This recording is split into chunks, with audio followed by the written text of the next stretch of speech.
And I know you just saw the message, but we are a new podcast here, trying to get some traction here. So if you could rate, follow, subscribe the podcast wherever you get your podcast. If you wanted to do it in multiple spots, we'd love you even more.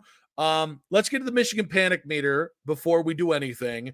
Now, if you guys know, gray is the least level of panic. Scarlet is the highest level of panic, and then it goes light gray, white, light scarlet in between. And as you lost to Michigan, as they are going to the Big Ten title game, and as you need a little bit of luck to get to the playoffs, we now both, in solidarity, in full blown panic, we both move ours to the full scarlet. There we are.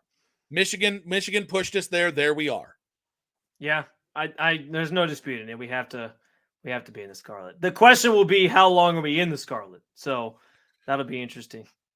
It depends if they get to make the playoffs. Because here's the thing. I think Ohio State did show today. Stop that. Stop. Dude, Nick, there's so many things. So many things have to happen for them to get in with one loss as non-conference champ. Like they need Florida State obviously has to lose at some point in the next 2 weeks.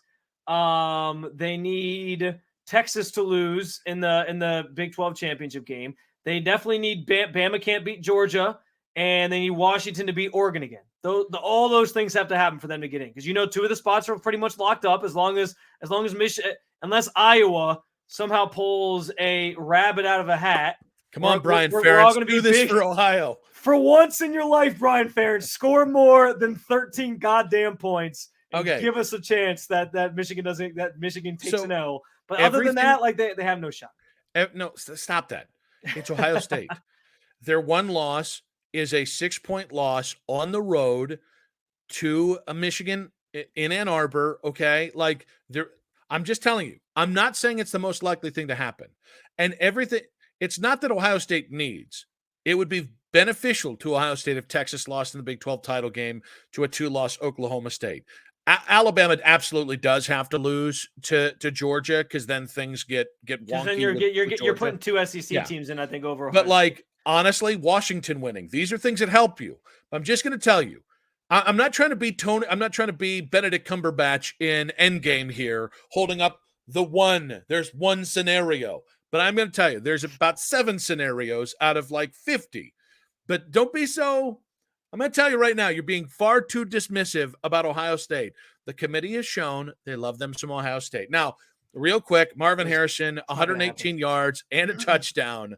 What did you think about his performance today and what it does for his Heisman hopes? The reason I wanted to talk about this was because we talked a lot in the weeks leading up to this game that his Heisman opportunity came to this game. Like, if he had a big game against Michigan, then he's probably in line to win it, if not the favorite to win it, even as a receiver, just because of like Ohio State being that high profile team, beating Michigan on the road, that being the thing that propels them into the playoffs, all these different things.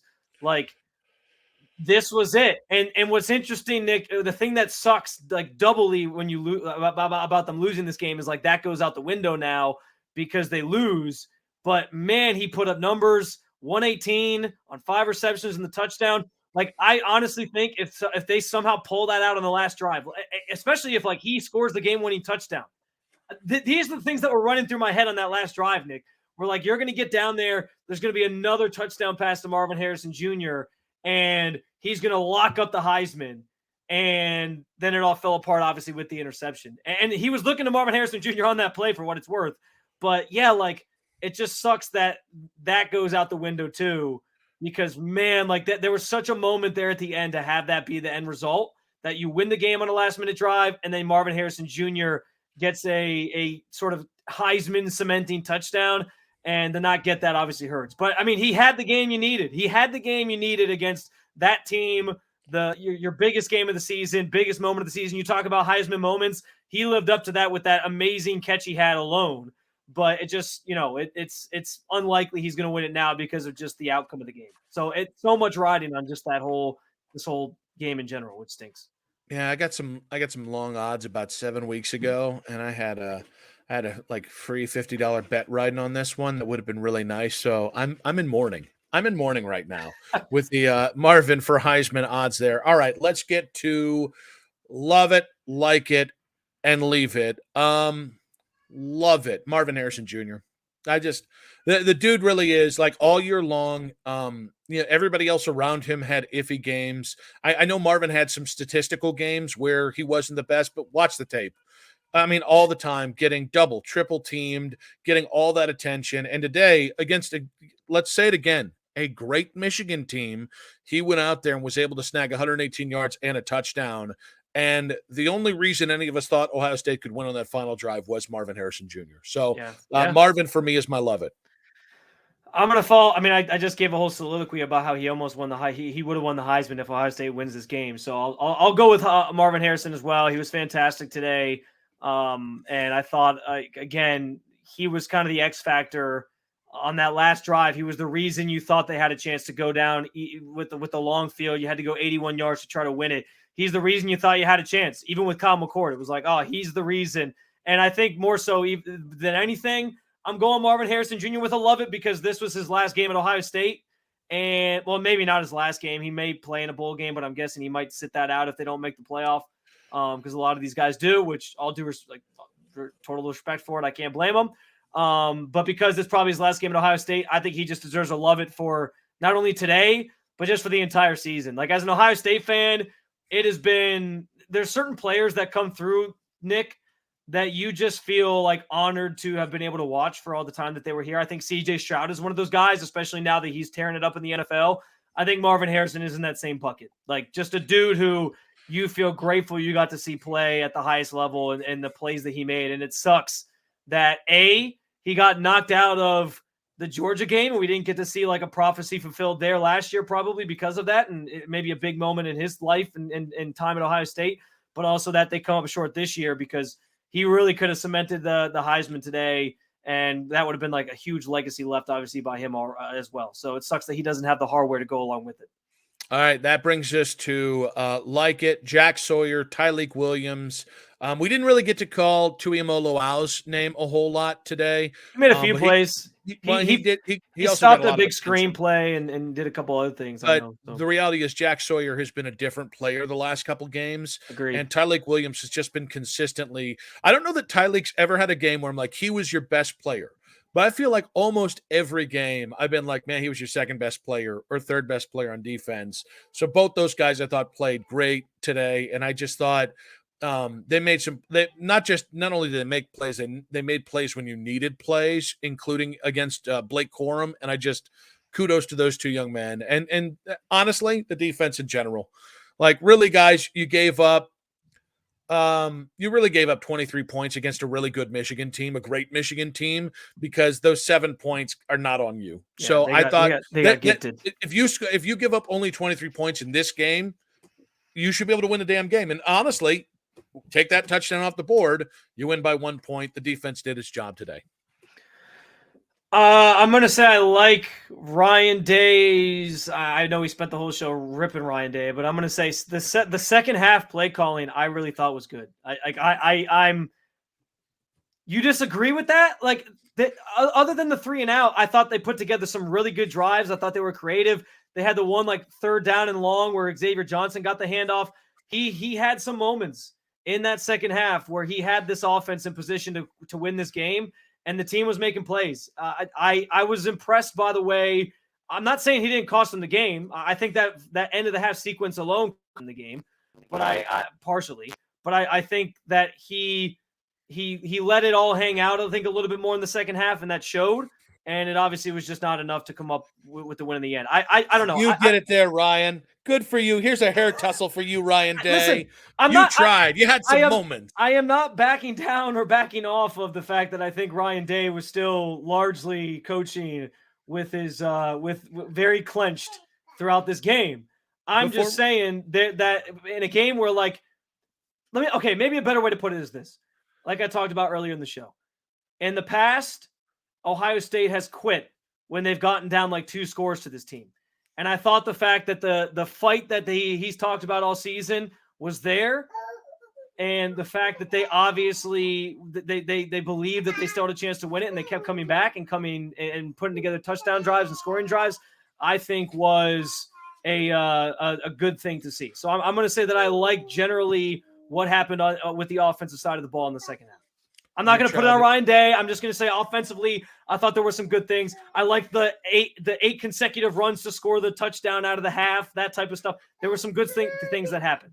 Your child is laughing at your Ryan Day second half take. I heard your child. He's like, man, can you believe Dad's on it again? Dad's on the bullshit again. Talking about Ryan Day. Had some moments. All right, let's go to Leave It. And we do have Radu saying, yeah, thank you, Radu. Thank you. No, that's not the one I was going to. He said, well, I'm going to that one because he has my back on this. He did think Ryan Day dialed up some plays in the second half. Thank you. I wasn't sold on, wait, I don't think that's what that said. He said, I wasn't sold on Ryan Day, plays dialed up in second half. I think maybe we need more context here, but I think he's actually disagreeing with you. I was talking about his Leave It, which is saying Mirko can leave it, although it's MIRCO. That's tough to say. Mirko had a rough day at the office. It was a bad day to have a bad day. My Leave It is just the next month to 6 weeks in Ohio State football talk. Like, it's just going to be nightmare. I mean, we're going to have real hard conversations about Kyle McCord. We're going to have to, obviously, the Ryan Day stuff doesn't stop here. We're going to have to see Marvin and probably Ibuka and a couple other dudes go off to the NFL. Travion go off to the NFL. And this is a back to the drawing board moment. And Ohio State's really not in that rough a position, right?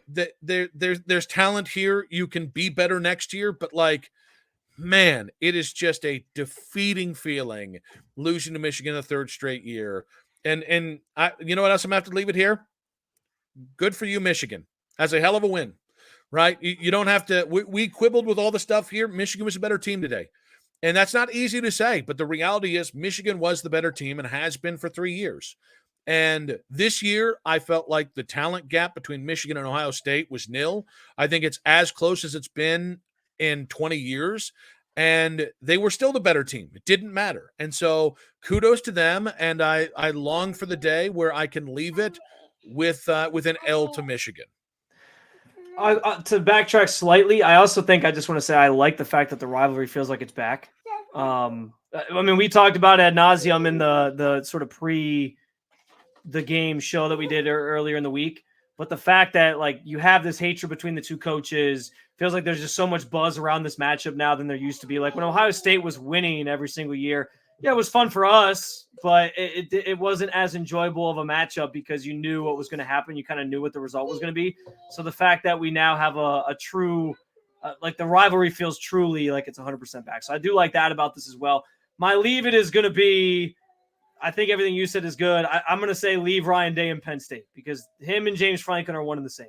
Just drop them off on the way. I mean, no, it's not really, it's kind of out of the way on their trip home, but you might as well just like parachute him out of the airplane. You can leave him in Happy Valley. That's where I would leave him. All right. One quick additional love it here. I watched the Gene Smith sideline interaction with a Michigan official. The head official? About 15 times over. Now, Gene Smith cannot be younger than 65. And Gene Smith was ready to drop the people's elbow on that clown. And he was about ready to turn that jabroni into mincemeat. So kudos to Gene Smith. The man's retiring in 6 months, and he was willing to do 20 years to life to smack a bitch. And that made me quite happy. All right, guys. Of course, we will have our Tuesday reaction show coming up as we continue to move away from the Michigan loss here. At some point, we're going to do kind of a regular season retrospective as well. Follow us at Nick Wilson Says, at Spencito_. Please make sure to rate, subscribe, follow the podcast wherever you get your podcast. Kudos to Michigan.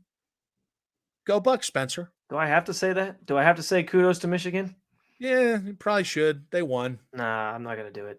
You can't make me do it. That's a bitch move. They won, but they can't. I love you. I love you. I got to say it. That's a bitch move. Come on. It doesn't feel good, but sometimes the truth doesn't feel good. At least I'm not crying on the live stream here and pulling a Sharon Moore. So yet. Yeah. Well, Go we don't know what's going to happen when I get off the air. So thanks, guys. Be good, guys.